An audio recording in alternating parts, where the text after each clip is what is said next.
Goeiedag studente. Welkom by hierdie aanbieding oor die onderwyser as sleutelfiguur in die kurrikulum van die 21ste eeu. Die uittreksel van die rympie en in die grond was daar 'n gat, illustreer hoe elke deel afhanklik is van die ander, net soos die kurrikulum. Dit is die grond waar kenners geplant word, wat groei deur leer en wat jong mense help om hul drome te leef. Sonder 'n sterk kurrikulum het ons geen wortels vir onderwys nie.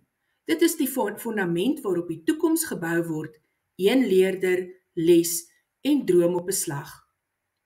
Wanneer ons oor die kurrikulum praat, praat ons nie net oor vakke, lesse of handboeke nie. Die kurrikulum kan beskou word as die bloudruk van leer, die plan wat rigting gee aan alles wat in die klaskamer gebeur. Dit is die hartklop van die onderwys, waar elke aktiwiteit, elke stuk inhoud en elke interaksie saamwerk om die groei van die leerder te ondersteun. Maar dit gaan nog dieper. Die kurrikulum is nie net iets wat ons onderrig nie, dit is iets wat ons vorm. Dit is 'n proses waardeur denke, karakter en wese gevorm word. Deur dit leer ons nie net wat om te dink nie, maar ook hoe om te dink. En uiteindelik lei dit tot die ontwikkeling van 'n unieke lewens- en wêreldbeskouing. Die manier waarop ons die lewe verstaan en daarin betekenis vind. Die kurrikulum kan gesien word as 'n boom. Die wortels verteenwoordig waardes en kennis, dis waar leer begin. Die stam simboliseer die onderrigproses wat groei ondersteun. Die takke en blare verteenwoordig die leerders, elkeen uniek, maar verbind aan dieselfde bron. Sonder 'n sterk kurrikulum kan onderwys nie floreer nie. Dit vorm denke, karakter en ons perspektief op die wêreld. Graham Joly beskryf dit baie goed. Hy wys daarop dat die kurrikulum uit twee perspektiewe bestaan. Eerstens die noue perspektief, wat fokus op die formele dokumente, soos die KBV, lesplanne en beleid. Dit gee struktuur en rigting aan onderwys. Tweedens die breë perspektief, wat beklemtoon dat die kurrikulum veel meer is as net papierwerk. Dit sluit die samewerking van alle rolspelers in, onderwysers, leerders, ouers en die gemeenskap, wat almal saamwerk om skole funksioneel, lewendig en doeltreffend te laat wees.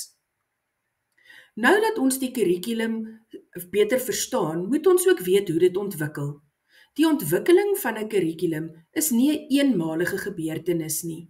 Dit is 'n sikliese proses wat voortdurend geëvalueer, aangepas en verbeter word om relevant te bly vir leerders en vir die veranderde samelewing waarin ons leef. Die KABV dien as 'n duidelike riglyn in hierdie proses.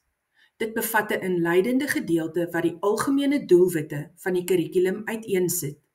Die benadering tot leer verduidelik die tydsbeplanning vir elke leerarea aandui en die kernwaardes waarop onderwys gebou is beklemtoon. Boonop verskaf dit ook riglyne vir assessering, sodat onderwysers konsekwent en regverdig kan evalueer. Nou dat ons verstaan hoe die kurrikulum ontwikkel en hoe die KABV as riglyn dien, is dit belangrik om te besin oor die ideologie wat hierdie ontwikkeling beïnvloed. Ideologie verwys na 'n stel idees of 'n wetenskaplike raamwerk wat dikwels deur filosowe en opvoedkundiges gebruik word, en dit speel 'n baie groot rol in hoe onderwys gestruktureer en gelewer word. Drie denkers spring veral na vore.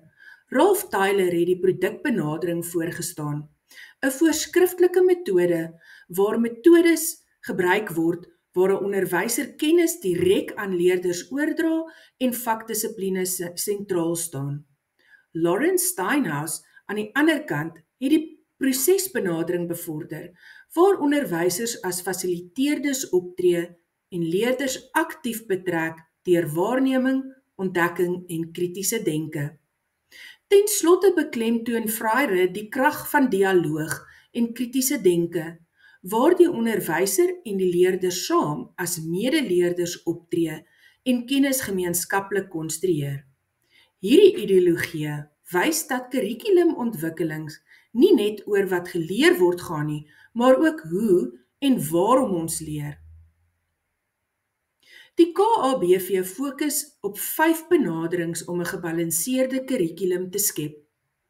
Akademiese rasionalisme beklemtoon gestruktureerde kennis en intellektuele denke.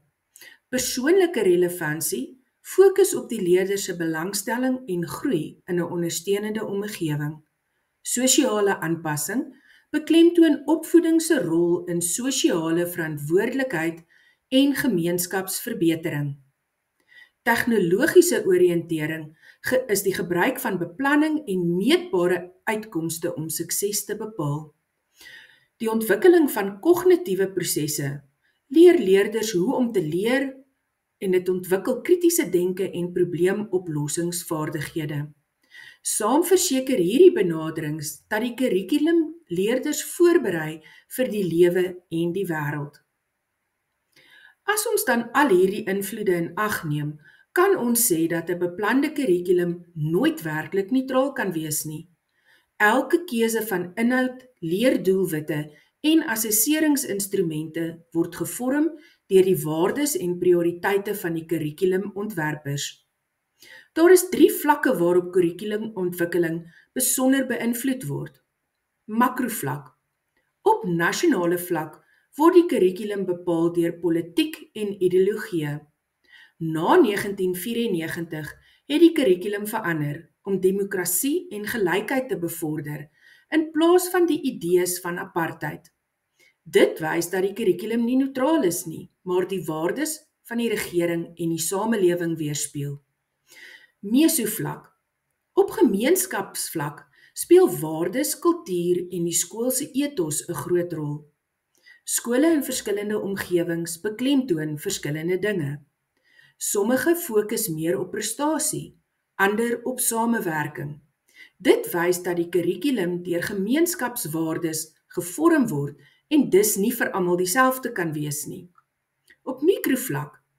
In die klaskamer het die onderwyser 'n groot invloed op hoe die kurrikulum geleer word. Hulle persoonlike oortuigings en onderrigstyl bepaal hoe kennis oorgedra word. Omdat elke onderwyser uniek is, kan die kurrikulum nooit heeltemal neutraal wees nie.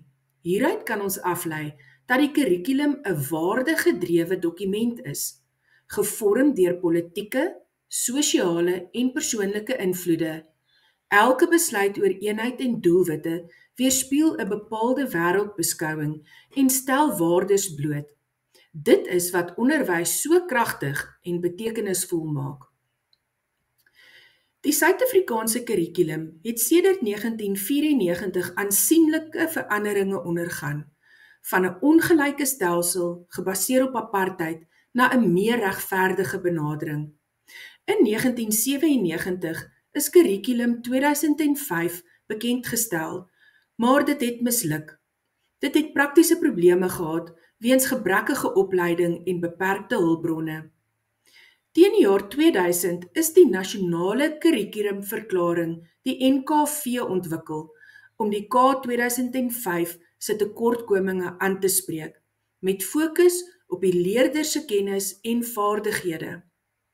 Vanaf 2011 is die kurrikulum en assesseringsbeleidsverklaring, die KABV, bekendgestel. Dit was 'n verbetering op die NKV, wat 'n duidelike raamwerk bied vir onderrig en leer. Die huidige nasionale kurrikulum bestaan uit 3 kernbeleidsdokumente wat konsekwente en relevante onderrig in skole verseker. Sedert 1994 is hervormings ingestel om ongelykhede in onderwys te verminder, maar leerders in arm en landelike gebiede bly steeds benadeel. Skole het dikwels onvoldoende hulpbronne en tegnologie, en onderwysers ontvang nie genoegsame opleiding nie, wat leerderprestasie negatief beïnvloed. Freire beklemtoon dat onderwys nie kan plaasvind binne ongelykheid nie, aangesien sosiale agterstande, deelname en kritiese denke belemmer. Taylor argumenteer dat effektiewe onderwysbeleid, hulpbronne, bekwame bestuur en opleiding benodig. Sosiale-ekonomiese faktore soos armoede en voedseltekorte beperk toegang tot leer, terwyl die kurrikulum nie altyd kultuursensitief is nie. Onderwysers moet empatie toon, leerinhoud aanpas en 'n inklusiewe omgewing skep om uitsluiting teen werk en opvoedkundige transformasie te verbeter. Alhoewel die KABV 'n gestruktureerde, holistiese raamwerk bied wat leerdergesentreerdheid en vaardigheidsontwikkeling bevorder, is sukses nie outomaties nie. Dit skep kontinuïteit oor grade wat leer vergemaklik en kennisopbou versterk. Effektiewe implementering hang af van voldoende opleiding, hulpbronne en die onderwyser se vermoë om die kurrikulum kreatief aan te pas. Sonder die onderwyser se aktiewe rol kan selfs 'n goed ontwerpte kurrikulum beperk wees in sy impak op die leer en ontwikkeling van leerders. Die kurrikulumontwikkelingsproses is die gestruktureerde manier waarop skole inhoud, riglyne, assesserings en leeraktiwiteite beplan, implementeer en evalueer om leerders se ontwikkeling te bevorder. Hierdie proses is van groot belang omdat dit onderwysers in staat stel om konsekwent, inklusief en vaardigheidsgeoriënteerdheid te kan onderrig, terwyl dit ook samewerking tussen bestuur, onderwysers, leerders en ouers versterk. Sonder duidelike kommunikasie en samehang kan selfs die beste beplande kurrikulum nie sy volle potensiaal bereik nie. Tog is dit belangrik om krities te besin. Die sukses van hierdie proses hang af van onderwysers se opleiding, die beskikbare hulpbronne en hulle vermoë om kreatief aan te pas by leerders se unieke behoeftes. Sonder hierdie aktiewe rol van onderwysers kan die kurrikulum se impak beperk word en dit kan leerontwikkeling en betrokkenheid negatief beïnvloed. Met ander woorde, onderwysers is die kern wat die kurrikulum tot lewe bring, soos die stam van die boom wat die takke en die blare ondersteun. Hoe vinniger ons saam die regte model vir Suid-Afrika implementeer, hoe vinniger sal ons leerders floreer en hulle volle potensiaal bereik. Vanuit 'n Christelike perspektief dien die onderwyser as rolmodel wat karakter en geestelike groei vorm volgens Bybelse beginsels. Julle is dus nie net uitvoerders van die kurrikulum nie, maar medeskeppers van die leerproses, soos die stam van 'n boom wat die takke en blare ondersteun en sodoende vrugte laat groei. Julle rus leerders toe om hulle volle potensiaal in God se skepingsplan te bereik en maak die kurrikulum lewendig en betekenisvol. Dankie.